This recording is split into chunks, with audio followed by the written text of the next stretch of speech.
Hello, this is Mark with VITRIOL Inc. at Dark United Front. I'm here with Andy Beresky today of the Mighty Black Pyramid. Andy, how you doing today, sir? Yeah, I'm doing well, man. I mean, I can't complain. Wouldn't do me much good anyway. Yeah, I feel you, man. I feel you.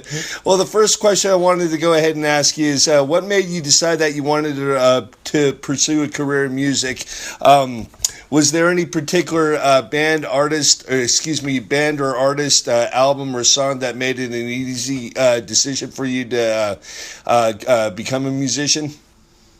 Yeah, I mean, yeah, it's probably going to sound weird because it's probably not what people are going to expect. Because it's not exactly how my music sounds, but it makes sense to me. In the '90s, there was a lot going on musically. There was a lot of stuff going on. I'd really gotten pretty heavily into rock at that point. It's funny because right before high school, I was really into rap, actually. Oh, really? Well, yeah, that was pretty underground and like subversive at the time. Like not a lot of people were listening to it then, and so us like suburban, rural middle school kids thought it was pretty edgy to be listening to Public Enemy and Yeah. IC and stuff like that. Mm-hmm. But a lot of it was when I got to high school. I mean, one of the first bands that got me into like I was really into like to be honest, I was into like Guns N' Roses and Def Leppard. I got you. That my cousin would, who was a wicked metalhead, would get to me. But stuff like Def Leppard, Pyromania, Nice. Dio's like Holy Diver, stuff like that. And I was like, oh man, Classic albums. cool. Yeah, those are all great albums. But a lot of it is when I heard like Jane's Addiction, like that, Oh, yeah. and that changed a lot of things for me. I'm like, whoa, these guys are doing something kind of cool. This doesn't sound like everything else on the radio. Yeah. And Black Sabbath was a big one too. I remember my first, and I thought they were a contemporary band because it sounded so much heavier than like everything else on the radio. I was Yeah. like, holy shit, like, wow, I remember like I heard Paranoid on the radio and was like, holy crap, like that's where music needs to go. Like that's the new sound. And little did I know, this was like 1989 or so. Yeah. Little did I know that was Yeah, the 20 blueprint. years old. I thought it was newer because it sounded heavier than all the glam stuff kind of on the radio at the time. Mm-hmm. So yeah, it was basically anything different that I heard that didn't sound like homogenous like the normal radio rock. Didn't sound like Poison or Motley Crue or bands like that. I was like, whoa. Mm-hmm. That was kind of like what made me want to get more into music. Right. Queen was a big one also too. Actually, I really, really, really liked Queen from a young age. But what like really convinced me that I could be in a band, the two bands ironically were Metallica, because I liked the structure of them more than anything. Like I liked Injustice for All and those early albums, and even at the time the Black album was out, and I was like, oh, this is cool, and like Right. like a couple songs off that. I was like, oh, Through the Never is a pretty good thrash track, and I like that they're kind of playing rock songs and doing cool stuff. But what I liked about that was initially I liked that they had like a singer who played guitar, Mm-hmm. and then a lead guitarist and a bassist and a drummer. I liked kind of that four-piece setup because I wasn't as confident playing like lead guitar back then, and it was hard for me to sing and play at the same time. And so the band that actually really solidified that I could like do this was actually Smashing Pumpkins. I heard that guy and I was like, oh my god, this guy is as shitty a singer as me. He can still do it. He makes it work, Yeah. And I liked too that they had a sound like this. I remember hearing the first album and was like, yeah, that's pretty cool. I like how they do like a rippier thing, but it's kind of psyche, and they kind of do some shoegaze stuff in there. Like that's pretty cool. And then they had a song on the single soundtrack, which was pretty big at the time. Like, Drown. we were all listening to that. Like that was just really, like, that was really what was going on at the time. It had Alice in Chains and Soundgarden. A lot of the bands that my friends were all listening to was on that. And then we were like, oh yeah, this Smashing Pumpkins song is cool. Like, look at how they use all this feedback and shit. And then I remember we watched Cherub Rock when it first debuted on MTV, and I just was like, holy crap, I've never heard anything like that. And it wasn't Right. necessarily that I wanted to play music exactly like that. It was that there wasn't anything else that sounded like that. Like, it Yeah. sounded like, I don't know, like you just heard this wall of big muffs and like Yeah. it first hit me, I was just like, holy crap. Yeah. Oh yeah. Why are they doing that? Yeah, absolutely. I read that that Bad Motor Finger was actually a huge influence on you when you were coming up. I'm actually a huge Soundgarden fan from the first time around. I can really care less about what they're doing now, but the original the original.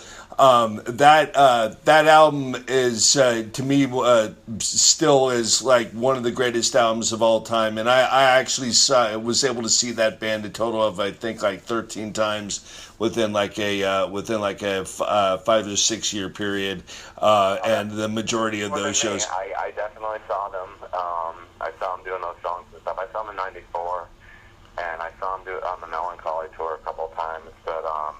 Yeah, I didn't see them 13 times. So yeah, I really dug what they were doing. I just I don't know. I liked how they were trying to make like kind of guitar albums, you know? Like, yeah. They just were really. I mean, as much as kind of Billy Corgan came off as a dick a lot of the time, I could respect like his vision, you know? Yeah. He wasn't the most articulate person. Yeah. Yeah. Yeah, he did. I mean, as much of an a-hole as he did come off. I mean, you can't deny the talent that guy exerted. You know, but what are your thoughts on Bad Motor Finger all these years later? Oh, the remaster, you mean? No, just the album itself. Oh, that was a big influence on me too. Actually, I mean. Yeah, it's hard to point to just one, but that's another one that had was a similar thing. The 4-piece. Yeah. Chris Cornell doing most of the songwriting and singing, and then Kim Thayil doing the solos. Oh yeah, I loved Bad Motor Finger back in the day. I remember trying to learn that stupid solo from Slaves and Bulldozers, and it's like it's really off the cuff and noisy, but it was funny because back then I thought I could like reproduce anything, and I even had like the tabs for that. It was just like. Oh yeah, like make like inarticulate noises here. And I was like, what? Like, yeah. How the fuck did he do this stuff well? Yeah, yeah. That album was another one that had a big impact on me. Yeah. I really like the remaster. I always liked the production on that a lot. I liked Terry Date's production. Oh, awesome producer. What's that? Awesome producer. Yeah, he was until he started like kind of working with Limp Bizkit and more stuff like that. But I mean, when he was working with like. Yeah, when he was working with like Soundgarden and the Stones, he was doing some pretty good stuff in the '90s. Yeah, and Pantera and stuff like that. I never was that into Pantera, but yeah, he did the albums he did sounded.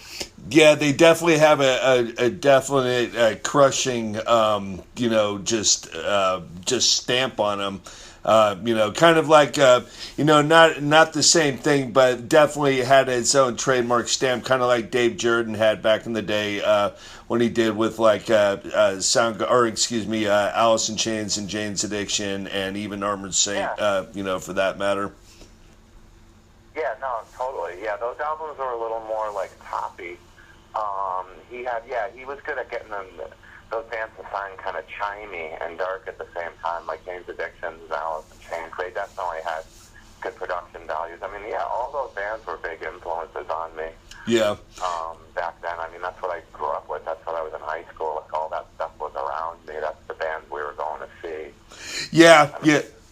Yeah, a lot of that stuff I was into like a lot of the same stuff. I grew up an underground metalhead, but just metal at that time, even the underground stuff, it was starting to become stagnant. And, just bands, really good bands were just starting to take a long time to put out albums. Like bands like Slayer and, bands like that, they were just going years between, putting out albums. It's like, okay, I kind of need something heavy, but it can't be the same stuff that's been out, for a while right now, where it's just kind of stagnant. You have like a bunch of just kind of mediocre bands out there. So I gravitated a lot towards like, the Seattle stuff, like Soundgarden and Mudhoney and bands like that, and then other stuff like Helmet and Smashing Pumpkins and stuff. Yeah, so I was really into Helmet back then too. Oh, big time. Like post-hardcore stuff, like Quicksand and Bugaz. I was really into. Quicksand's a great band. Yeah, all that stuff. I came when I first started, I came from kind of a punk hardcore background because when I first, I was one of those people who just, as soon as my parents finally gave me an electric guitar, Yeah. I begged and negotiated, and we won't even get into that story. Yeah. But, once I finally got that electric guitar, I just wanted to go out and play, and I tried to learn Metallica songs and was like, fuck this, I can't do it, and so I ended up just playing punk rock with friends at first. And Nice. so, yeah, a lot of that stuff had a big impact on me, too. I was really into Black Flag when I finally heard them. I remember, it was funny because I heard about, punk rock and was like, whoa, this sounds, really exciting. And then I heard the Sex Pistols and was like, okay, this just sounds like rock and roll with, turned up really loud with, sounds like Chuck Berry turned up really loud with, Yeah. a swarmy singer. But then I heard Black Flag and was like, okay. Yeah. Yeah, this is a little more subversive. This is a little more in your face. This is a guy that I'd honestly be afraid would chew my ear off. Whereas, Yeah. Johnny Rotten seemed to be a smart guy, but I never thought that the Sex Pistols sounded all that dangerous.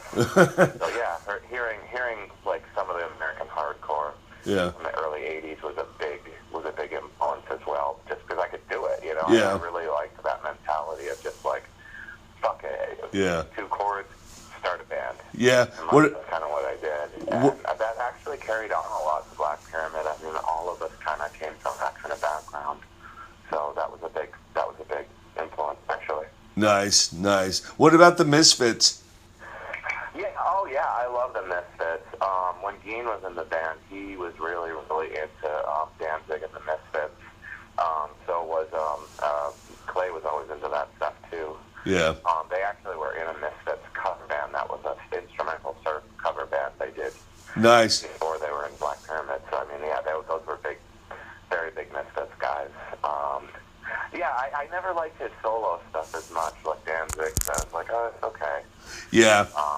But, I liked the Misfits just because it was, I don't know, it was fast. And, it was fast and ugly, but, also, I don't know, he had a good ear for, hooks, too, Yeah. a big... I don't know. Yeah, there was something about them. They were another of those bands that, when I heard them, I was like, yeah, they've got that thing. Yeah. Whatever you want to call it. That makes it work. Yeah, you were instantly drawn to it.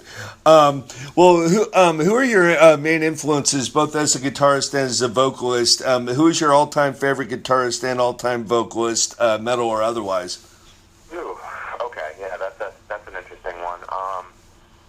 Probably my all-time favorite guitarist is actually Peter Green from Fleetwood Mac. Nice. I really liked his playing.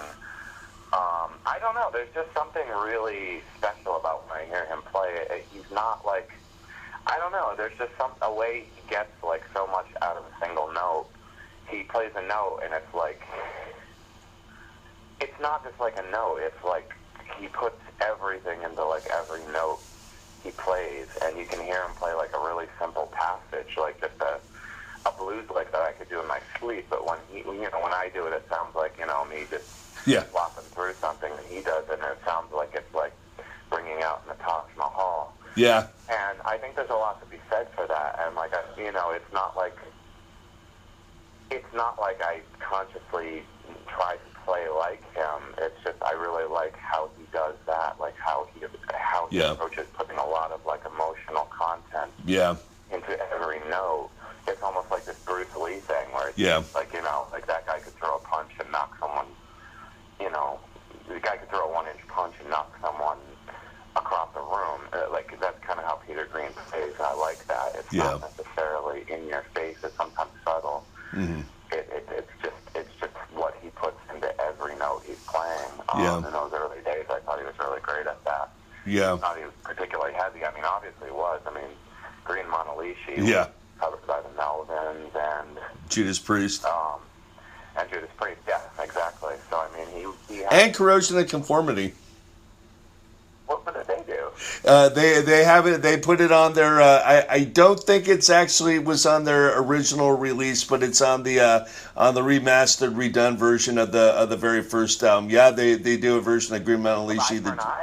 Yeah, on the Eye for an Eye sessions. Yeah, it's on like the new. Well, when I say new, I say 2010.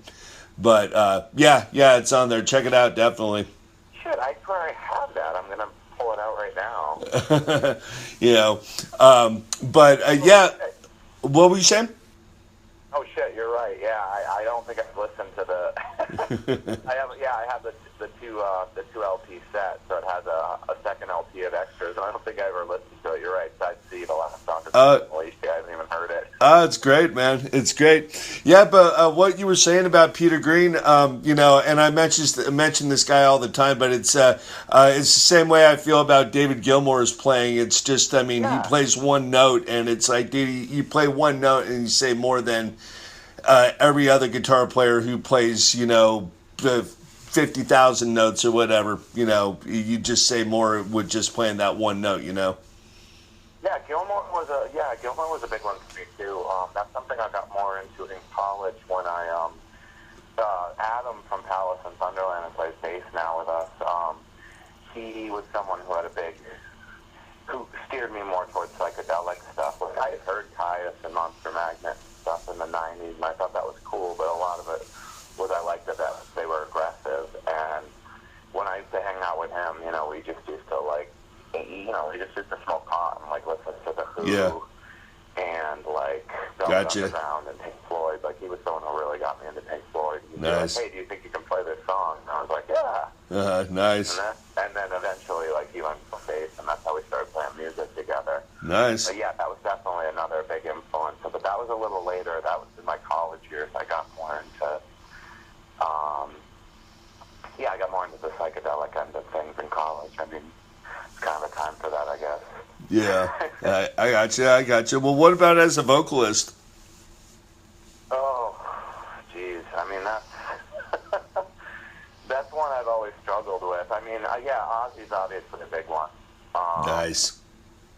Yeah, Ozzy and I sing kind of similar. We both kind of sing kind of nasally. So that was something I always gravitated towards. I was like, oh, I can do that. You know, this guy sings through his nose a bit like me. He's got that kind of eerie thing. Yeah. I don't know. I think at times I get a little more aggressive, and I think he's got a slightly better range. Sometimes on some of those albums, I can't hit the notes he's doing. I got you. So, and once again, that kind of gravitates more towards like the hardcore end of things. Where I always kind of like Ian McKay's singing. I always like just kind of, you know, be like, He'd have a little bit of melody, but I don't know, like, he just sounded like full throated and like. Yeah, I mean, you never question. No. You never question it. You're like, oh wow, that guy. Yeah, no, his heart's in it. You know, his heart's in it 100%. It may not have it, it may not technically, be the best or whatever, but I mean, what comes out is pure heart and soul, Yeah, so I think that was, it's kind of a combination between those styles where I wanted to kind of be a metal vocalist. Yeah. I got you. We had talked about it before. I noticed, like in Illumination, it sounded like it reminded me a lot of like Peter Gabriel's vocal styles that he had like on those self-titled solo albums, and even a little bit after that, I was listening. I was like, you know what? I think I'm detecting a little bit of a little nasally sneering Roger Waters influence a little bit in there too. Oh, definitely. Oh yeah. That's totally right on. Yeah, Pink Floyd was a big influence on me vocally too, definitely. But particularly Roger Waters. I wish I could sing like Gilmour, and sometimes I try to, but he's a little more. He's a little more like squeaky clean, Yeah. Velvety with his vocals. But yeah, definitely Roger Waters. I really like kind of his sneer. Yeah. There's just something really like sardonic and like acetic and like venomous about when he really starts going. And yeah. Kind of the stuff that amps me up with Black Pyramid. So yeah, definitely, you're right. Yeah. I was going to say, are you familiar with Eric Wagner's band Blackfinger? Mm-hmm. Yeah, the song "Another Day." I was talking to him about it when I was interviewing him. I just said, it just really has that very Pink Floyd, Wall, or anything from like from the Wall or the Final Cut. It just has that just very Roger Waters. Just just he's pouring out every bit of anguish and just disheartenment, just everything, and his just absolute drowning sorrow, and it's just absolutely just bleeding out of the song or whatever. And he said, "Oh yeah, Roger Waters is a huge influence in his phrasing and everything." So yeah, that's something I definitely noticed in your vocals or whatever. Is you have that Waters like influence and whatever. I think it really translates no, you're right. well. And that's probably something that's not even conscious to me because I don't necessarily think like, oh, I'm going to write a heavy song and sing like Roger Waters. Yeah. Like I said, that was a huge pretty much college. The first time I went to college when I was at UMass, the University of Massachusetts, with Adam. Yeah. And a bunch of other. That's what we did. We basically hunted down rare Pink Floyd stuff. I remember we were listening to the early stuff. Like we were getting More and Obscured by Clouds. And oh yeah, great stuff. Yeah, nobody really knew that stuff, and we were so into Pink Floyd. Oh yeah, no, I Pink Floyd's probably my all time favorite band, and yeah. We got really into it. Yeah, those are good albums. I'm not really too much of a fan of Ummagumma or Adam Hart Mother, but they're hit or miss. I think Ummagumma has some great tracks. I think it's a great concept too to let everyone in the band kind of write their piece on it. Right. I think, but that's obviously an experiment and it's going to have a mixed result. But I thought a lot of his tracks were good. What was it? Grantchester Meadows did. Mm-hmm. I think was really haunting. It was really kind of lo-fi, and then he did that. He did several species of small furry animals living together in a cave and grouping with a pick. And that's just experimental, loops and weird shit. Yeah. Gilmore's stuff, I think that really gave Gilmore a chance to explore his songwriting a lot. His stuff with the narrow way, those three parts of that are really cool. Some of that's pretty heavy riffing, and the other stuff is pretty, lush. I thought it, I think both those albums have their moments, and both of those are similar in that everyone wrote a little bit of it. Same with Adam Hart Mother. I think the songs that they individually wrote are really good. If by Roger Waters. What was the one? The Rick Wright song was good. What is that song? The Summer of '69 or something. It's not that, but it's something like that. Yeah. I know which one you're talking about. That's obviously a Bryan Adams song, but it's something like that. Yeah. And he's talking about a life on the road and being with different women every night. And I thought it was a good song. Mm-hmm. And then I thought the Gilmore one was really good. That was That Old Sun, and that's solid. Yeah. What do you think about the stuff like Paintbox? Oh, what's that? The off of Relics.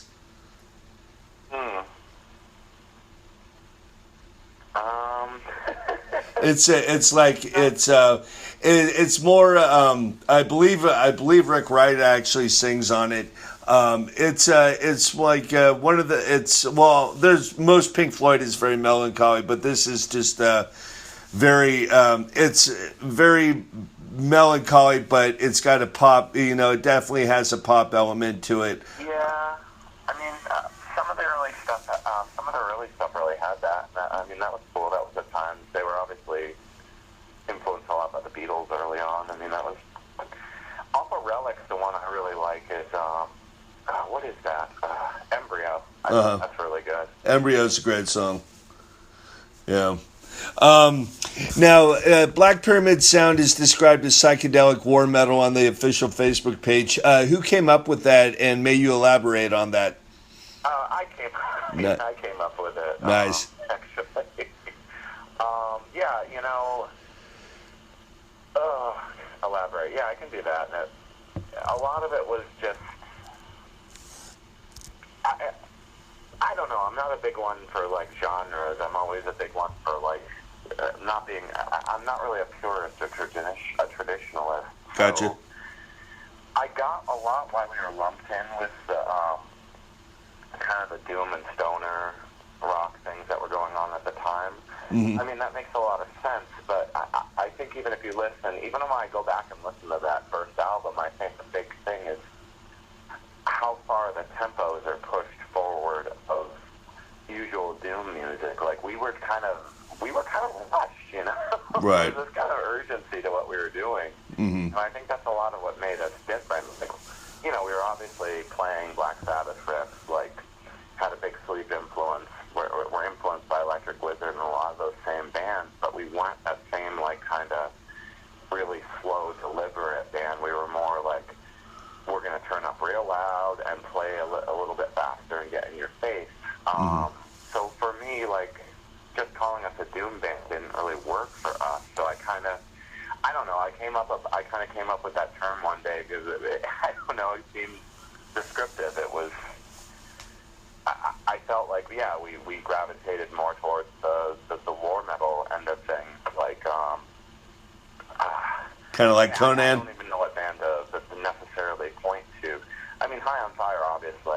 Yeah. They obviously did that before us. They were kind of doing the doom thing, but bumping the tempo up, and that was a big part of the template for that. But yeah, I think that's a lot of where it came from, was just looking for a way to differentiate like our sound from Gotcha. like, oh yeah, we don't necessarily play doom, like we're definitely influenced by that, and sometimes we play slower, but in general, I think that a lot goes back to the hardcore thing. Like, we just wanted to get out there and like kind of be in people's faces, and I really feel that we were different than a lot of the doom bands in the time, and so that was just a thing that seemed to resonate. It was like, okay, we kind of have themes of war and have kind of that in our approach, how we like want to get in people's faces a bit, and it's definitely psychedelic. So I don't know. It just seems like a good enough descriptor as anything else. It's pretty accurate. I mean, I think it's a great term, to describe your music, definitely. Well, tell me about the origins of Black Pyramid. Did you know the guys before forming the band, when you were actually also in Palace and Thunderland? Yeah, I was doing that, and how do I put this gracefully? We were having difficulties at the time around like touring. I mean, around a lot of things, like not just touring. I mean, we didn't really know how to record an album at that point. Like we'd go into the studio and have all these like crazy, like grandiose ideas, but we didn't really know how to make it all work. Gotcha. And then we were trying to do a tour, and it kind of fell apart. And I kind of was just like, you know what? I'm sick of like playing to each other in the basement. Like, I remember this even. Like, I'm not trying to be a jerk. Like, I'm really not. But I remember we had a show where we were going to do a warm-up show before the tour, and it was kind of raining slightly. And everyone was like, let's not go play out in the rain, for this show. Let's just go back and play in the basement. And I was like, oh. It's like, so sick of playing in the basement, like, to each other. I'd kind of like to get out and do that stuff. So that kind of led to, like, kind of like a disagreement amongst us about how much we were going to tour and stuff, and that led to me, like, kind of leaving and being like, I want to do a heavier band. And a lot of that was, like, out of anger at, like, what was going on with Palace. And it wasn't really anyone's fault or anything. I mean, it was as much mine as anyone else's. It was just a matter of, it wasn't working at the time, Yeah.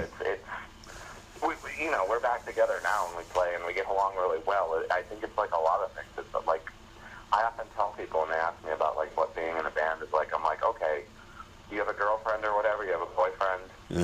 Imagine that with 3 other people. Yeah. It's this like really intimate thing, and it doesn't always, it was kind of like that. We just kind of needed space from one another to explore the different things we want to do. And one of the things I wanted to do was be like, fuck it, let's just write some songs and get on the road. Right.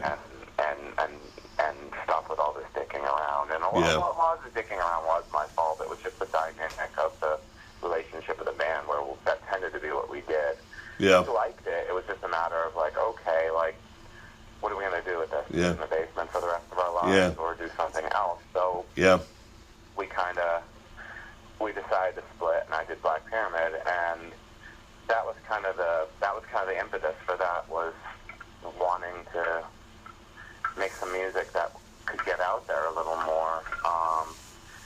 And luckily, I found out Clay was in town, basically. Like, he wasn't far from us, and Eric joined on later on, and that was really the origin of the band, yeah. Okay. All right. Well, when I listen to the first album, I hear a lot of Sleep's Holy Mountain influence. Was that album an influence on the band's writing process? And do you consider it a benchmark album in the stoner and doom metal genre, as do a lot of people within that certain genre? I mean, yeah, definitely, yeah. I can tell you, like, yeah, it was one of the bands I was listening. It was one of the albums, in fact, that I was listening a lot when I wrote those first songs.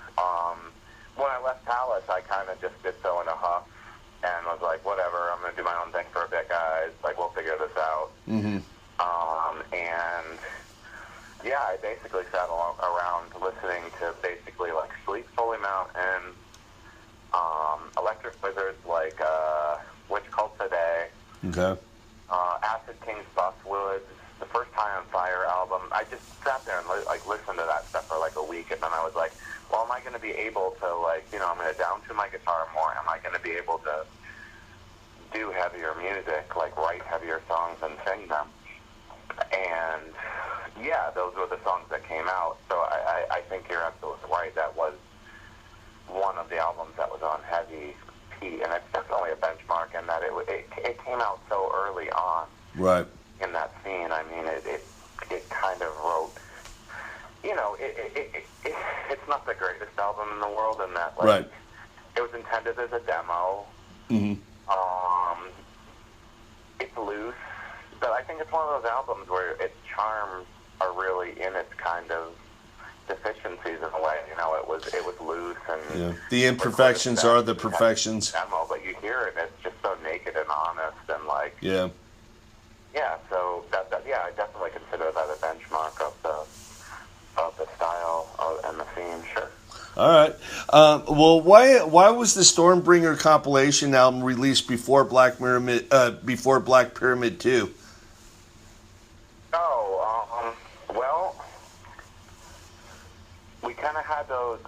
It originally wasn't an album as a big part of that. It was just two songs that we did as we did two songs as a EP that was going to be on a 8-inch. It was Hydrophonic Records was doing it. It was cut down from a 10-inch into an 8-inch. So it was this like special release we were doing, and it was just two songs. It was Stormbringer and The Cloud of Unknowing. Mm-hmm. And we basically pressed that so we could do the European tour and have something to sell when we did Road Garden and all that. And it sold really well, which was good, because that was kind of the intent. Yeah. To have something. That's one of the tough parts about being a band like this, is kind of the business aspect of it. Sometimes you have to make kind of odd decisions so that you're like, oh, I have this tour, like, what are we going to manage to sell? Yeah. And so that was a big reason. Like, the album wasn't ready. We needed something to be able to tour with. So we did that. Then we ended up re-releasing it as a compilation. We just put old tracks that had gone out of license with the companies that we had formerly released them with.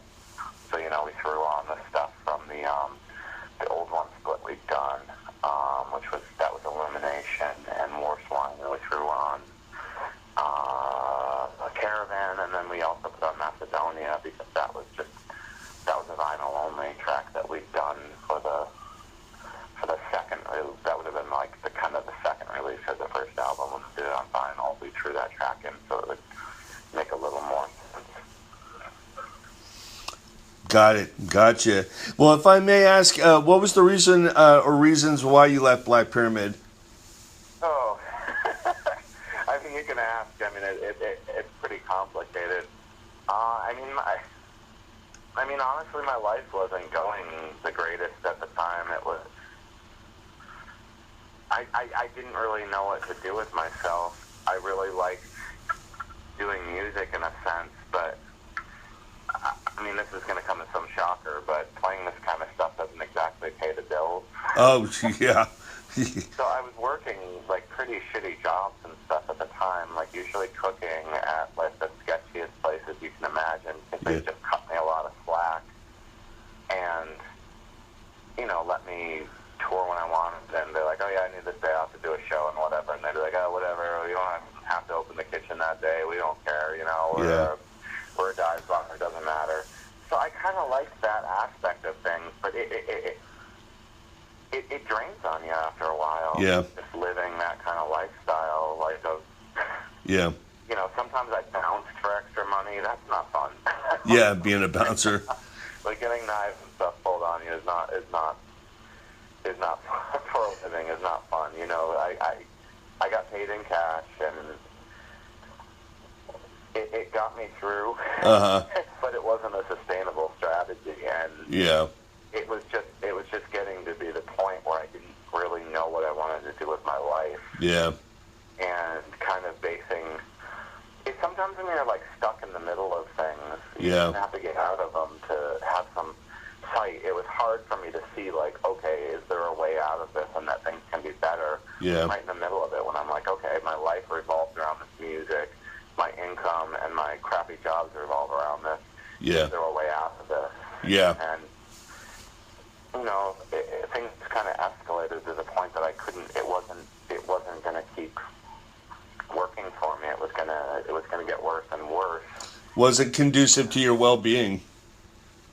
What's that? It wasn't conducive to your well-being. No, it really wasn't. It wasn't, and like, to be fair, it wasn't just the music. There were problems within the band, and part of them were definitely my own things. It's not like I'm innocent in all of this. However, it was hard. It's hard to even have that kind of self-awareness and like look at what you got to change with yourself. It's just so stuck in it day in and day out. Like, wake up and sleep it and breathe all that stuff. It's not easy to see the way to. I don't know. Yeah. To see the things for to be better. Yeah. Yeah, I did. Eventually, that was one of the things where I just rather drastically left the band. I mean, if I could do it different now, I'd probably would.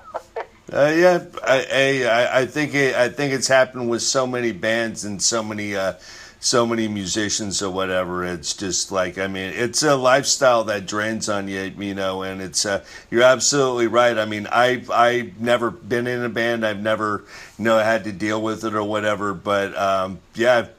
You know, just from what I've read and, you know, talking to musicians, you know, that play this style of music, it's you know, it's very draining, it's very taxing, and you know, at some point you gotta really kind of reevaluate things, you know. Yeah, that's really what it was, and you know, I was pretty confused at times, and I'm sure I said things that were confusing to people because I didn't really know what was going on for me, so it was hard to articulate it. And that was something that people wanted to know what was going on. I kind of just wanted to be like, oh man, I just want to go away somewhere. And yeah, I'll let you know later. Yeah, I didn't expect people to give as much of a shit, honestly, yeah. either, and that was tough. Like, I get what they did. Like, you know, we were a band that was doing a lot of things, and people were really into us, and I can appreciate that. And you know, I really like that people yeah. cared at the time. It was tough because I just had to get the hell away from everything. Because yeah, I was burning out. I mean, yeah. That's the bottom line. I was burning out. I really felt like I was burning the candle from both ends, and eventually there wasn't going to be anything left. Yeah. Oh yeah. Yeah. Big pile of wax, man. You know. I mean, it's you know, definitely, man. Well, I read in an article that when a friend of yours played the Adversarial album, which features Daryl Shepard on vocals, you did not know that it was actually Black Pyramid until they revealed it to you. Can you elaborate on that? Yeah, that actually happened. I was hanging out with that friend yesterday, actually. That's my friend Seamus. He's a good guy I've known for a long time. And, yeah, basically, I don't remember exactly what we were doing. We were going on some kind of road trip. We might have been going to a show, or we were doing something, and he was just like, do-do-do, and, you know, I pulled up CD and put it in. And I'm listening, and I was just like, what's this? And he was like, oh, you don't know what this is? Uh-huh. And I was like, no, I don't. Like, what is this? And he was like, oh, like, take a guess. And, like, so he was kind of goading me a bit. Yeah. But, I mean, I think that's fair. I mean, Daryl's guitar tone is a lot different than mine, and he sings a lot different than mine, so I wouldn't have necessarily known what it was. Right. You know?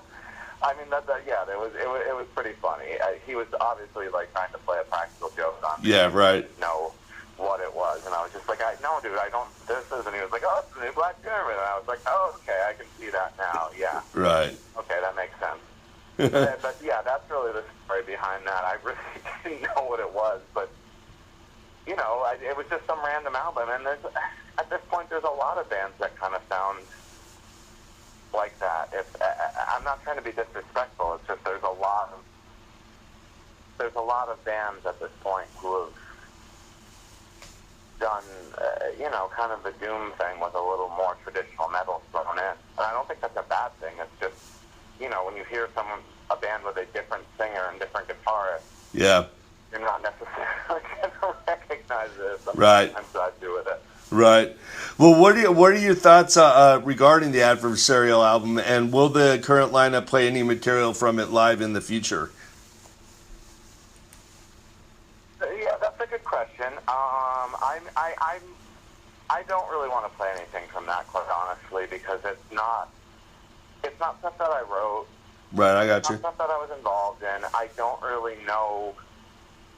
I mean, sure, I could play and sing the songs, but I don't really know what they mean. Right. You know, like, I think Daryl did a good job in carrying on with kind of those, like, themes where they're not really about what's going on in the world, but yet they are. Right. And so a lot of times with, like, Black Pyramid, like, the stuff I was writing, like, you know, I had a very clear intention for writing this song about weird wars and psychedelic wizards and shit like that. Yeah. Like, there's something behind it. That it's about an inner conflict or something I felt in the world, and that's just how I expressed it at the time. Right. I don't know what Daryl's thinking in terms of that, and it's not like I'm going to call him up and be like, hey, bro, let's have this heart-to-heart about, like, what your songs are about. Yeah. I just don't think that's a good idea. Yeah. So I don't think we're going to really try that stuff, quite honest. I got you. Well, what is the story behind you rejoining Black Pyramid, if I may ask? Do you feel that the time away from the band for a few years was necessary?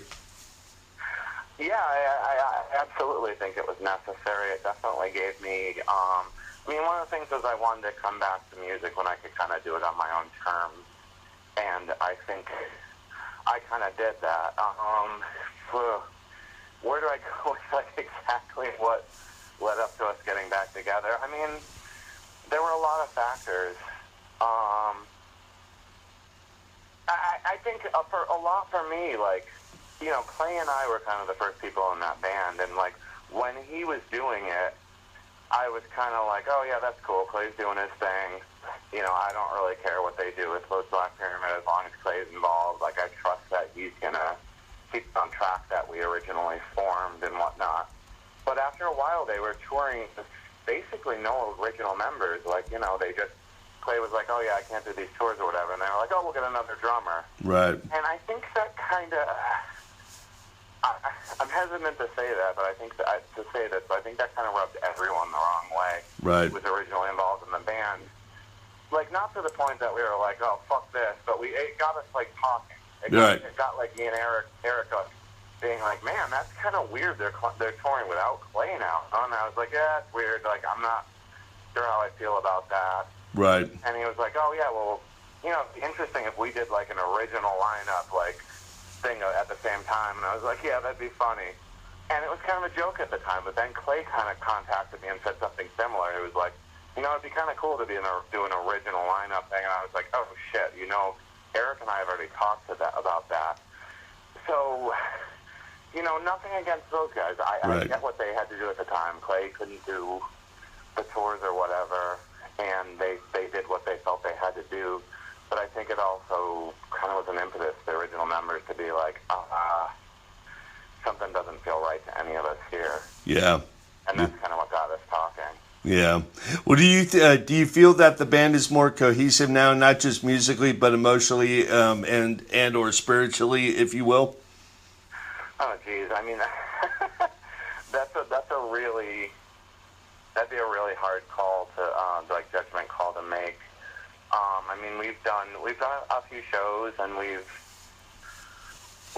done a small tour. We're going to do the Maryland Doomfest this summer, which should be good. Nice. We're working on a new album. I think it's a little early to say that. I mean, I've liked how things have gone, and that we're kind of considering the band like permanent at this point, but like semi-active, and that we'll kind of do it when we have time to do it. And I think that's worked. Cool. But it'll be interesting to see what happens when the new album drops. Right. Right. I got you. It's going to be a matter of people being like, "Oh, come play here." Then you're back on the radar. I think right now we're kind of able to keep a low key, but Yeah. want to do and be like, "Oh yeah, we'll do this tour. Oh yeah, we'll do this show. Oh, this doesn't make so much sense." Yeah. Yeah. We're not being flooded with. Yeah. You can pick and choose. What's that? You can pick and choose, basically. Right. So I think that's worked really well right now, but it's hard to tell.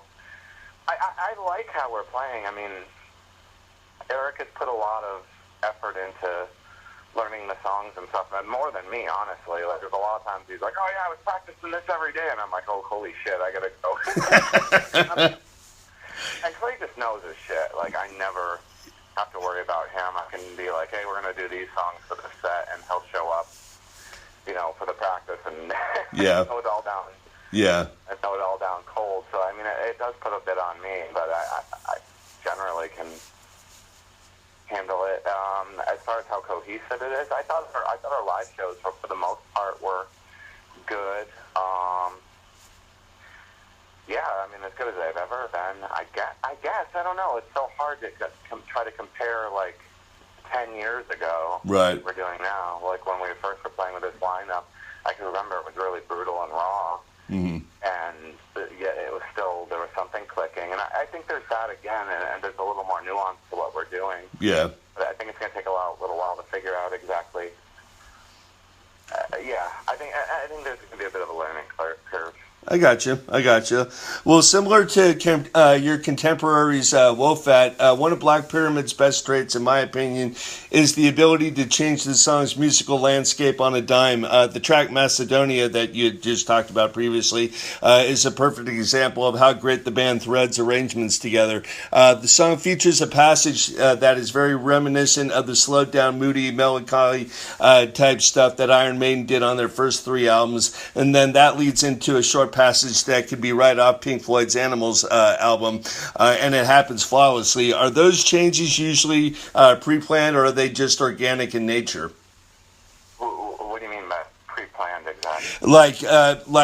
Saying, okay, we're going to have a passage that sounds like this, and then we're going to have it followed up by something that sounds like this, and then and just continue the structure, or the flow of the songwriting process, or do they just naturally just kind of happen when you're playing the song? It's like, well, wait a second, think something like this would actually go really good, right after this, or right before this, but you don't. But it's not something that was pre-planned. I think it's honestly somewhere in the middle. I think that with that song in particular, Dean had come in with most of those ideas. Like, he did a surf Iron Maiden type band. Actually, Dean and the Grave Robbers was his kind of thing, was doing a surf rock band that did kind of like Iron Maiden riffs. So he Really? put a bunch of Maiden riffs, and we basically worked off that for the most part. The part where we break down into the slower section, I'm assuming, like the more psychedelic section, I was actually going for something. I wrote that section, and I still wanted, I mean, there's some forethought. I wanted to sound still kind of classic metal-y. Yeah. What I was trying to do was like something more like Judas Priest and After Sin, like kind of like like Black Rose of Summer, where you have those really lush, like kind of cleaner guitars. Yeah. It was trying to be more in the vein than that. So it's a little of both. Like I definitely I heard it and was like, oh, this needs something else. Like let's put something in the middle here. Yeah. But there was also some intention behind it. I was like, okay, well this is pretty maze-y. Let's do something still classic metal-y, but more around Judas Priest. Judas Priest is one of my favorite metal bands. Like this. Oh, definitely. It's like they're like up there with me, and I think for Geen it's more an Iron Maiden thing. So I got you. That's just how it kind of came together. Like he had the Maiden ideas, I had the Priesty part in the middle. And nice. He actually wrote most of that. So. Well, it's just a great example of how the band arranges songs. You know. Yeah. Let's see. All right. Well, I was going to say, ask you, your lyrics deal with a lot of topics like anguish, conflict, and war, making for some incredible storytelling within the songs. Where do you draw your inspiration from when writing your lyrics? It's kind of a combination. Some of the lyrics are from like personal experiences. Okay. This is how I guess I could best describe it. Usually I like to start with some basis of like some kind of, I studied a lot of mythology and stuff, so I like to start with some basis of like a myth or a story or something. Okay. But one of the things I find so powerful about those old myths and stories is how they're designed to relate to the individual. Like right. They're not just supposed to be the story, they're supposed to be like an archetype. Mm-hmm. So that's kind of what I would do is like, I take something like The Monk by Lewis, for example, like which is what what's that song? Twilight Grave was kind of based off. Mm-hmm. And I'd be like, oh, I really like the story of this, but like, how do I apply it to me? And that's kind of what I would do. So I'd start with the story, and then kind of put my own twist on it based on my own personal things. And I'd use a lot of symbolism and a lot of allegory. Would never straight up come out and say like, oh, this is how I'm feeling. Right. Most of the time, but a lot of it's in there. Like a lot of the, what you said about like the anguish and everything. I tried to put it into the. It's hard to explain. It's a combination between the story and my personal interpretation of it. So, but there's other things that I wrote from, I don't know, just from not from a pre-existing story. There's songs like, like Mirror Messiah, for example, and even those like have a little bit. I mean, that's got some like weird Antichrist stuff in it. Right. My false prophet stuff. I mean, it all kind of comes from archetypes. It's just a matter of how much I would use on that. And even Visions of Gehenna, that's obviously something that just cooked out of my head after drinking a six-pack of Guinness and running out of my couch. But at the same time, it uses some elements of like the Lucifer mythos and stuff like that. So it sometimes it's tough to tell where the story ends and the personal stuff begins. But yeah, it's a combination of the two. Nice. Well, two elements that I've picked up while listening to your guitar playing are these. The rolling Highlander type stuff that Tony Iommi did on Black Sabbath Volume 4, Sabbath, Bloody Sabbath, and Sabotage. The second being is the riffs and leads that you play are really similar to Matt Pike of High on Fire and Sleep. Some of your solos have the same off-the-rails vibe that Matt creates in his solos. What's your reaction to that observation? Yeah, that's pretty accurate. I wouldn't say that's the whole story, but I can tell you like early on, like I talked earlier about how I like wanted to be like how I played punk rock and stuff early on. Right. And eventually, like kind of the consequence of listening to bands like Soundgarden, the Melvins, and Caius that were all kind of punk influenced, and even like Black Flag Is My War, like was I wanted to slow down. Mm-hmm. But the thing is, when you slow down, you can't get away with three chords quite as well. Right, exactly. And so I had to kind of learn to write riffs. And one of the ways I did that was I spent the whole summer basically learning Black Sabbath riffs. Because I was like, okay, you heard this band. They blew you away. You thought they were contemporary. You thought they were heavier than everything else. this is how you write riffs. You want to study riffs, you study these guys. And so I literally spent the whole summer when I was 23 at the time, yeah. When I was 23, I spent the whole summer just sitting in my bedroom basically writing, not even writing, like learning Black Sabbath riffs, just being like, okay. And yeah, those are a lot of them from the albums you mentioned. I was like, okay, Volume 4 has some really good riffs. Sabbath Bloody Sabbath, I really like.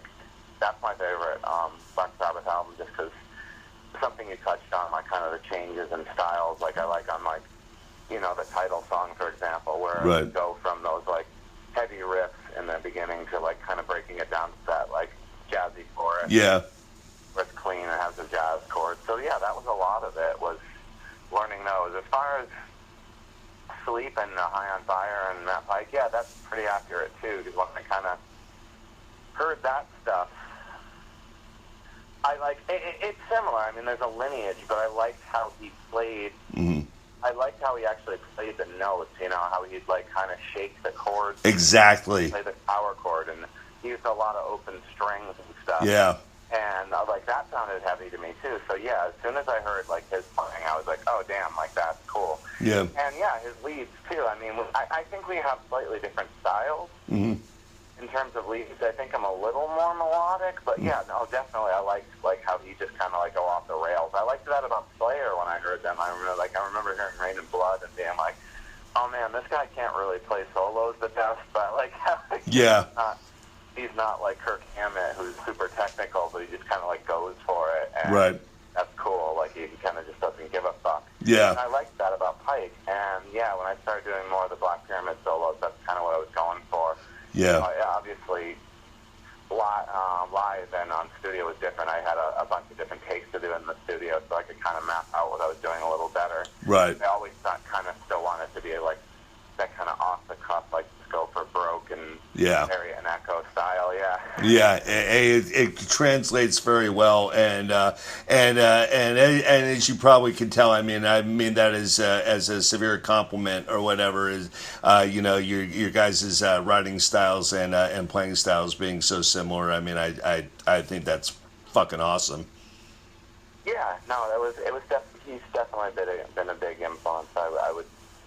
I would definitely agree with that. Yeah, cool guy too, man. Met him twice or whatever. Just a really cool, down to earth guy and everything. I don't know if you've. We hung out for a bit too at one point. Interesting story. He came into the bar I was working at. Oh, nice. Yeah, when I was going through that thing where I hated where I worked and everything. That actually had a big impact on that too, because I mean, he wasn't particularly happy on that tour, and I'm not going to get into this personal shit. No, I got you. A long time, and I was just like, holy shit. Yeah. That was a big part of like what made me question a lot of things too, because I was like, holy shit, like this is the guy I always thought was like the man, and he's not particularly happy right now. Yeah. Yeah, no, he's got his shit he's dealing with. And I think things have gotten a lot better for him. I mean, I Oh, yeah. not a particularly low moment, and I mean that happens on tour. Don't get me wrong. Oh yeah, totally. It still gave me food for thought. It's just being like, this is not what I expected if I ever met Yeah. Mike. Yeah, exactly. No, when you're hearing it from somebody, you know, who's been there right from the beginning, you know, and it's like, man, this is what it is, no bullshit or whatever. This is how it is right now. It was no bullshit, and I think that's kind of what I was expecting. Like, I think I still had a lot of bullshit. He kind of dispelled a lot of that. He was just like, yeah. Yeah. Off-road. Yeah. Nice. Yeah. I mean, yeah, he's definitely a road warrior, man, and you know, he's definitely been through the ringer and everything like that. I'm glad things are going a lot better for him now. Yeah, definitely. And I mean, don't get me wrong, he was really cool and really nice, and really enjoyed our conversation. It's just, I think expectations have a lot to do with lot of things, and it would just totally defied my expectations. Yeah, well, like we were talking about, a reevaluation of things, you know. Yeah. Yeah. Well, let's see. What is your rig, guitar, amps, and effects wise? Does it differ from studio to stage? A little bit. Geez. Yeah. Okay. Yeah, it does. I was trying to remember what I've actually used. My live rig right now is I'm using an orange OR120, an old one. I like to crank it up to about where it's not clean anymore, but not totally. I don't use total tube saturation, so I crank it up probably about halfway. Okay. And I hit it with a, I don't know, I have this cheap MXR distortion I really like. Nice. I used to use the Distortion Plus, but it broke. So this other thing I like a lot. It cost me like $40. Nice. What's it called? I don't remember what it's called. Prime Distortion, maybe. Uh-huh. I just like it. I like that. I like the combination of kind of like just something that's going to push the amp over the edge. Right. So it doesn't have to be something super fancy. I use a wah. It's a Crybaby 535Q. I've had a little trouble dialing it in with the orange a bit, but I think I've tweaked it a little more. I use a Qtron, no, not an MXR flanger. It's a Electro-Harmonix. It's a small stone flanger. I'm going to swap that out for a smaller one, though, because that one's the Road Beat. I use the Maxon flanger. The small stone's a phaser, sorry. The Maxon's a flanger. Then what else do I use, even? I've got an MXR carbon copy Echo that I like a lot. That's the same one that actually my Matt Pike uses, but I started using it because Nick from Elder uses that one. I liked how he was getting the tones he was getting out of that. Before that, Cool. What was it? It was Electro-Harmonix Memory Man, but the thing was getting really road beat, and they'd taken them off the market, and I didn't want to. I still use that in the studio, so I didn't want to destroy it on the road anymore. Like stuff Right. get pretty. Yeah. Up on the Yeah. We used to play basement shows and stuff where you were getting dirt in your pedals and Yeah. So, and then I'm using a more complicated Echo system now too that emulates a lot of other classic ones. But that's still kind of in the works. And my friend Monty, who's the other guitarist in Palace and Thunderland, is going to work on redoing my pedal board for me because he's done that a bunch. He's really into doing that stuff. So it's going to look a bit different, I think, by the time we record this new album. Nice. As far as the other two albums, I didn't used to use British amps as much. I used to use American ones. I used to use an Ampeg B4 and hit it with a MXR Distortion Plus, just cranked up all the way. Okay. And I really liked that sound because it was just big and, I don't know, just big and stupid and in your face. And Right. it worked for what I was doing at the time. Gotcha. That amp is kind of on the fritz, so I'm trying to get it worked on, so that's why I've been using the orange more. Okay. So on those early recordings, we used a lot of Marshalls, actually, too. Okay. All right. As the overdub things, I'd use different pedals and stuff with them, with Marshalls. Okay. So, Well, what about guitar-wise? Orange was used on, actually, Black Pyramid, too. Instead of Marshalls, I started using that orange. Oh, okay. Ampeg. Okay. Yeah, that's about what I'm using now. Okay. Well, what about guitar-wise? Are you still playing mostly Gibsons? Yeah. I like Gibson, so I like a Les Paul Studio. It's not the fanciest thing in the world. I like it because I can bring it out on the road and not have to worry about it getting destroyed because it's not some $4,000 Yeah. Les Paul custom. Yeah, I got I you. like it because it's really mid-rangey, so it kind of balances out the trebles of the distortion pedal on the super low end of the oranges or the Ampeg. Yeah. So it kind of fills all the frequencies. I like that. Yeah, that's what I've been using. It's a solid guitar. Yeah. It's not the greatest thing in the world, but it gets the job done. And I'm kind of a pragmatist and a utilitarian in a lot of ways. Hell yeah. So I like that. I don't like having stuff that's super, super, super nice because I'm pretty rough on my stuff. Oh, yeah. People come from like a punk background. Like, Yeah. a lot of times I bring that stuff to the luthiers and they're like, dude, we have told you have to clean the blood off. Overwork sometime. And I'm like, oh shit, yeah, you're right. Yeah.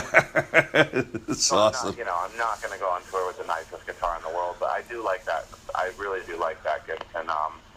That Gibson Studio, I use the red one. I've I've had it forever, and I really like it. It sounds amazing. I mean, it really does. And I actually had a Les Paul. I'm not sure if it was a studio or I think it was a studio. That was a really, really, really cool guitar. Unfortunately, I had to get rid of it. I needed money really quick. Yeah. But it was a really, really good, really good guitar. I had to take those shitty Gibson tuners off and get them replaced with some Spurzels. But that thing was nice, man. I wish I still had that.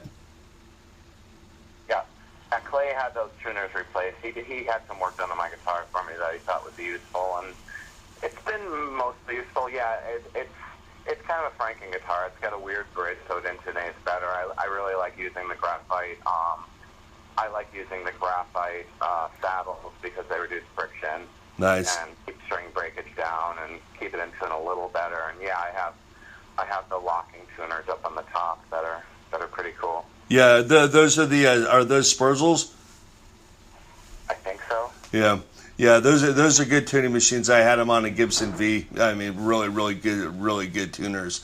I like these. I've always wanted one, but I'm not sure how practical it would be for what I do. Talents, I could probably get away with playing a V. Yeah. A lot of people say, well, it's just such a hard instrument, or it's such a hard shape to go ahead and hold or whatever, and it's like, not really. You just gotta get used to it just being on your leg all the time. Right. Once you get. I don't think that would be the problem. It's just a little. For like Black Pyramid, it's a little less full than a Les Paul. Yeah. Probably get away with it a little more in like Holliston Thunderland. A V would probably work a little better. Yeah. One of the things I like about that studio is it's just the pickups are just all balls to the wall. Like, yeah. Like you turn them on and they're just all like mid range, like. Yeah. Just work. Yeah. Nice. I hear you. Well, how's the writing process going for the new album? How many songs have been completed from beginning to end? That's a good question. Technically, I'd say 4. Okay, cool. Them a little bit. So far I've got 2. I've got 4 solid compositions. Like one song that's done definitely from beginning to end that Eric and I have actually started kind of working out.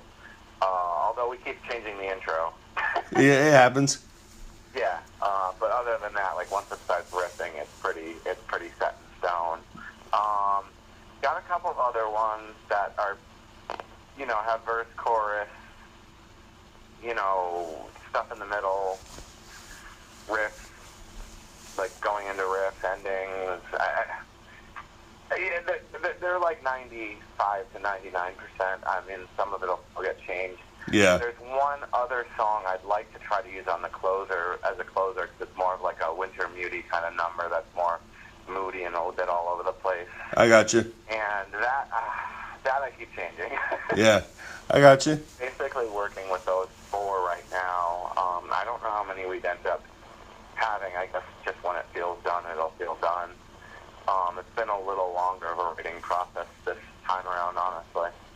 Okay, I got you. Although I'm not even sure that's true. I think I just had felt more rushed for a while this time around. Okay. I think with the first album, I'd written a batch of songs that were 4 songs, and then we could kind of play those live. We had 5 songs at first to do live,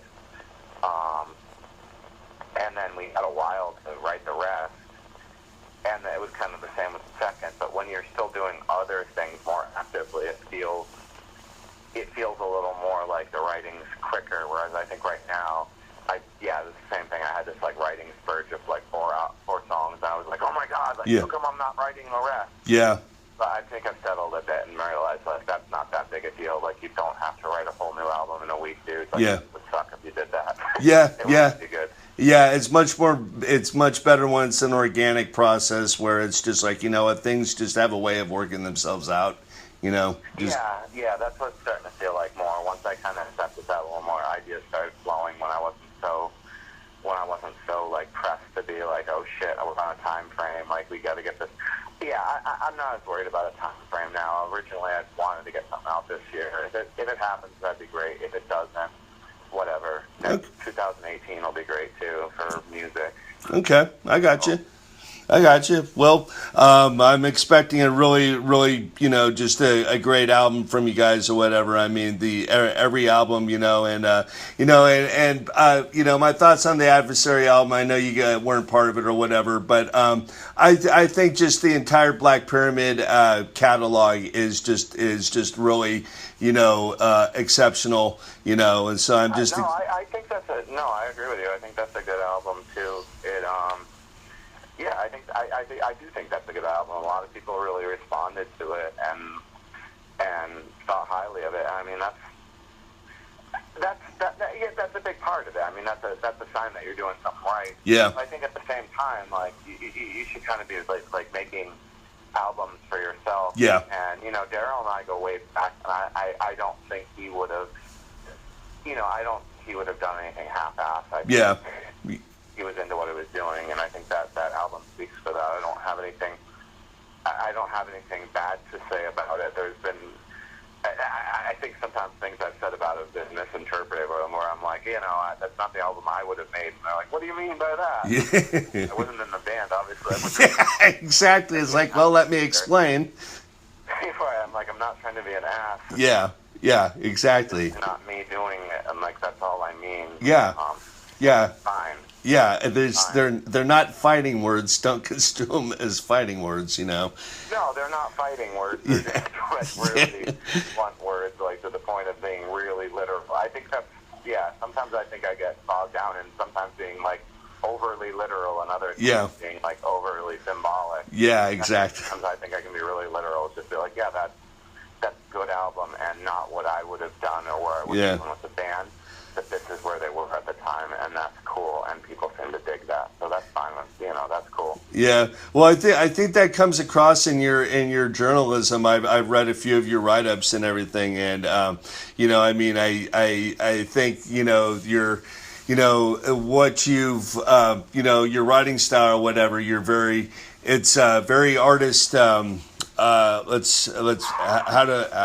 should I put it? It's it's not like you're going after anybody. It's like you're having a discussion. We're having a discussion about art or whatever, and art can be interpreted in so many different types of ways or whatever. You know what I mean? Well, yeah, absolutely. That's one of the things on Write Reviews is I try to say like, hey, this is what I think about it. This is why I reacted to it. Yeah. My opinion is not the do all and end all. Yeah.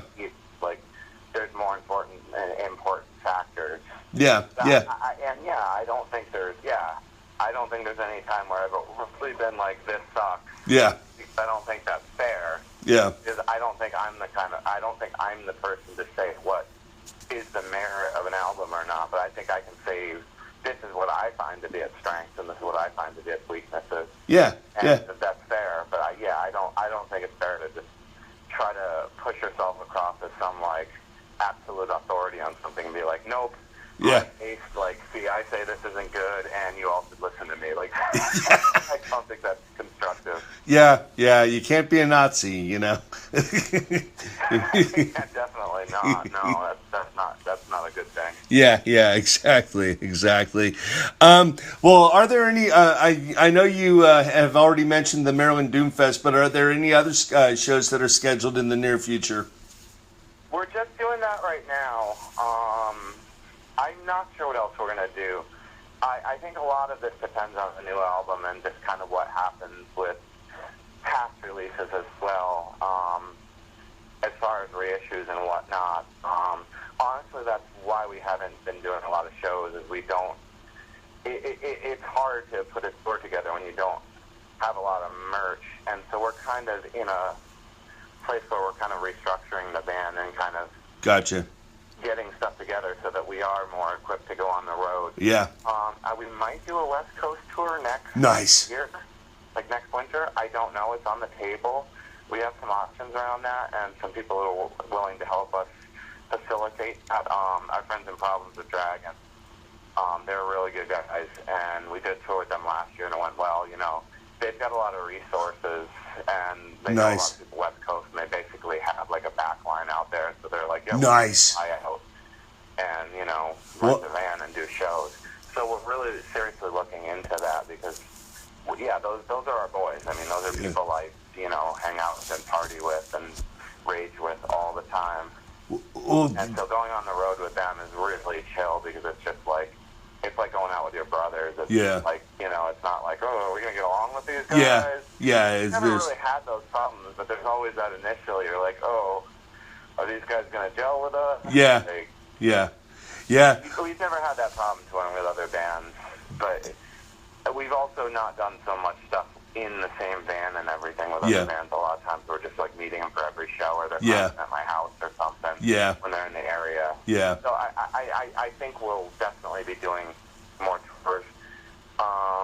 It's going to be a matter of what happens with reissues with the earlier stuff and when we get that album out. But I suspect we'll do a lot more live shows once the album comes out.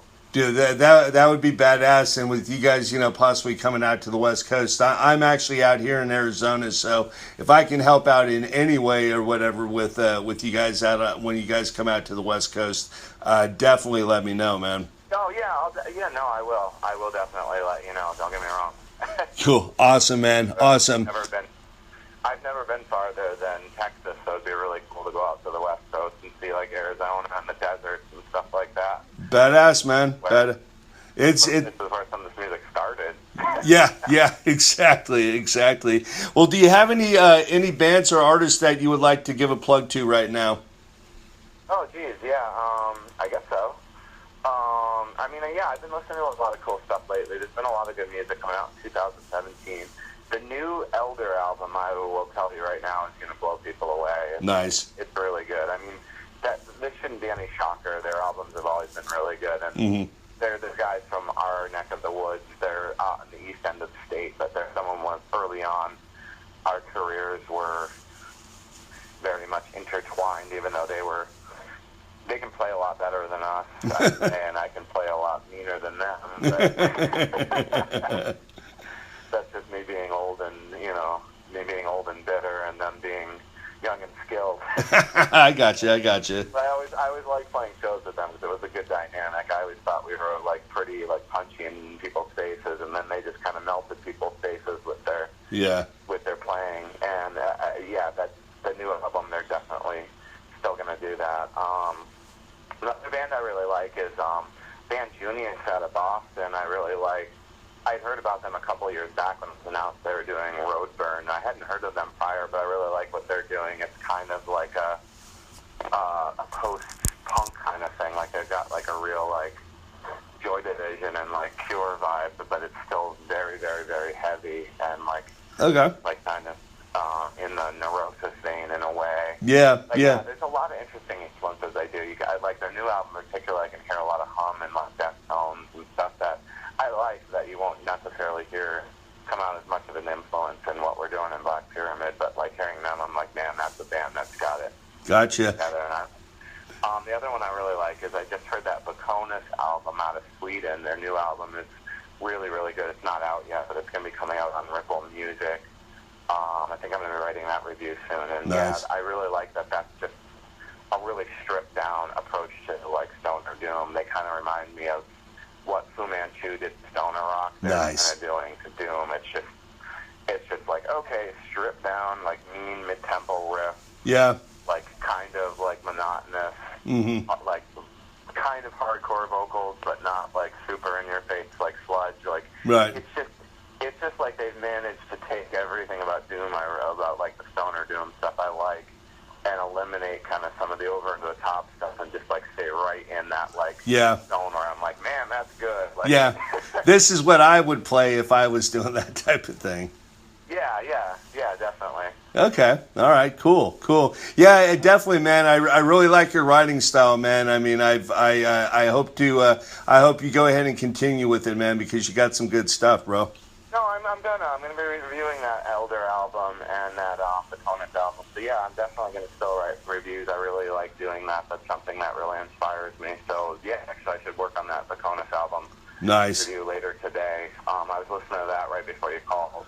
Nice. Yeah, I tend to get really deep into stuff. Like I like really be like, what's going on? Like what makes these guys tick? Yeah. So, Yeah, I got you. I totally got you on that, man.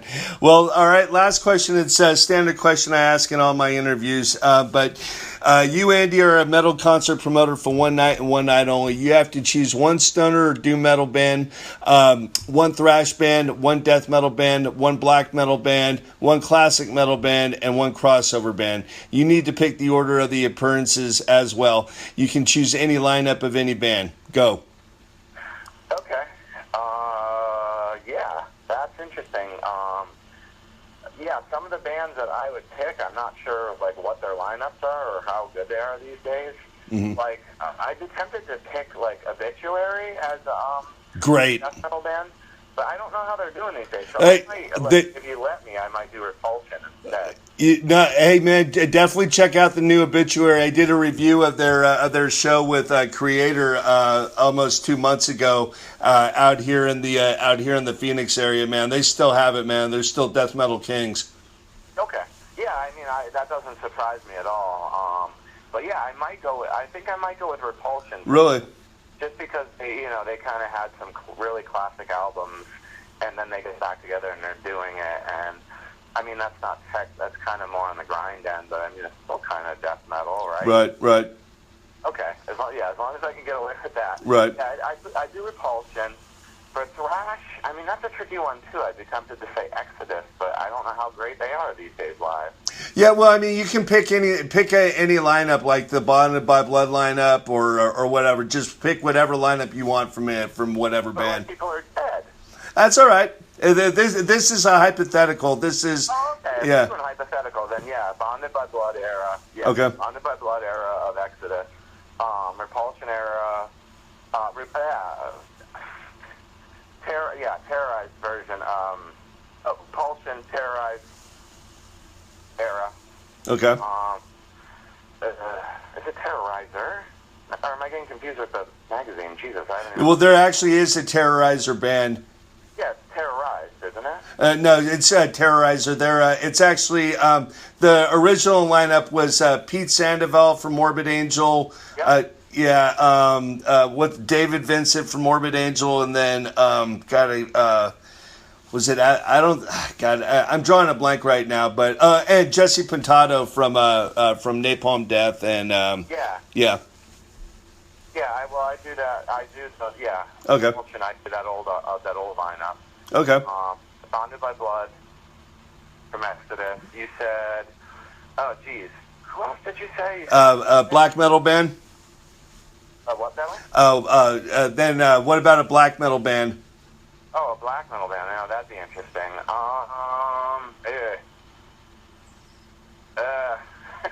And it doesn't have to. You can go as far back as like Venom, and you can pick anybody from that genre, going all the way back to like Venom and Merciful Fate and bands like that. If you want. I'd probably do Battery then. Okay. Like maybe right on the era when they're doing like starting to go more towards the Viking metal stuff, like some of the early more like raw stuff. Okay. And like Hammerheart, like I think that'd be cool. Okay. What about Blood, Fire, and Ice? Yeah, there's black metal bands I like that. Like now I'm just like, oh, you guys are sketchy. Like I love the Knock Mystium before Blake Judd started taking Yeah. over. Yeah, I got you. I'm just like, oh god. Yeah. So it's tough sometimes with black metal particularly. Yeah, I'd say Battery, like that era, like first 3 albums. Yeah, somewhere between those first 3 albums and like the Viking metal era. Okay. For doom metal, geez, that's tricky. Oh boy. I mean, Electric Wizard from the early era would be interesting, like Semi-Fanatics era, but they were hit or miss. Right, I got you. A couple times on that tour, and like the new lineup's a lot more predictable. I got you. You never knew what they were going to do with the lineup. So maybe, I don't know, maybe like Cathedral, like early on. Nice, good choice. Because I never saw them. And like that, great band live. You know what would be really cool? Sloth. I'd like to see Sloth. Okay. Sloth. I never saw them. I love that album, The Voice of God. And like that just kind of dropped. And I heard about them playing over in Europe about how they were just like basically like destroying galaxies with their live show. Never saw it. So that Sloth, and then how about Angel Witch? Okay. Early era, like self-titled era. If we're gonna do classic metal. Okay. All right. And then what about crossover? Crossover? Oh, geez. You want me to do that, huh? No, that's. Do you mean crossover the genre or crossover to some other genre? No, the crossover the genre. Oh, Corrosion and Conformity. Okay. All right. Silly stuff like like we were talking about earlier, like Eye for an Eye, like Era, or like Animosity. Actually, I kind of like to see the first one I heard was Technocracy. I kind of like to see that era. Yeah. I really think that EP got a lot of bad press, and I thought it was actually pretty decent when it came out. Yeah, I like Technocracy. That was a good one. Yeah. Well, what would be your order? What would be the order of the lineups then? I'd have Angel Witch headline. Probably Angel Witch headline, Sloth before that, then Repulsion, Exodus right before that, and I guess that Corrosion and Conformity open. That's kind of weird. Nice. But what are you going to do? Yeah, nice lineup. I like it. Well, Andy, I really appreciate you going ahead and taking the time to go ahead and do this interview, man. Like I said, when you guys get out here on the West Coast, anything that I can go ahead and do to help you guys out, I'd be more than happy to go ahead and do it. Yeah, no, that's cool. I appreciate that, and I will definitely be in touch.